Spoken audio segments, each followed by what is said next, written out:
ดูปลาลายมากกำลังแห้งแล้วปลาเต็มเลยปลาดุกปลาตองมันตัวใหญ่สุด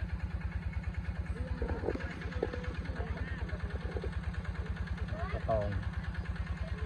ใหญ่เลย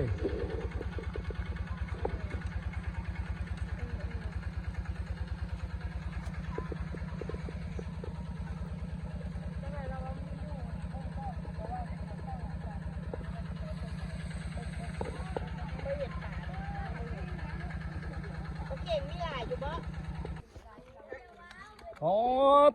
ตัวใหญ่ขนาดเนาะโบแพ้เลยโบแพ้ปลาแล้วหูดาโคตรกระคักกระดาษเอาโอ้ตัวใหญ่ขนาดด้วยตัวแล้วก็เต็มถังเลยอย่าไปลงเป็นลงลายปีหน้าเขาสิบขายให้ปีนี้ไม่ละตัวนึงหลายขนาดก็ต้องง่ายก็ต้องน้อยแหละขายอยู่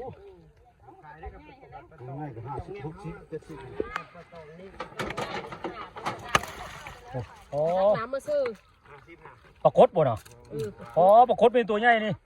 เฮ้ยมาซื้อไข่ยุตระแรงฮะนะธรรมดาเขาขายได้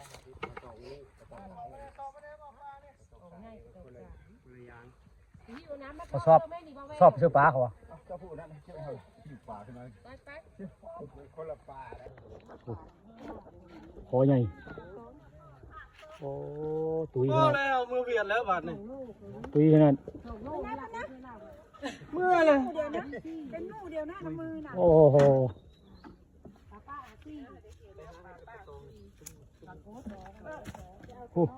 โอ้ปลานั่นสิมือมึงเวียนยังหมดกันในหัวมือเลยอ๋อเดี๋ยว3 ลูกเลยตัว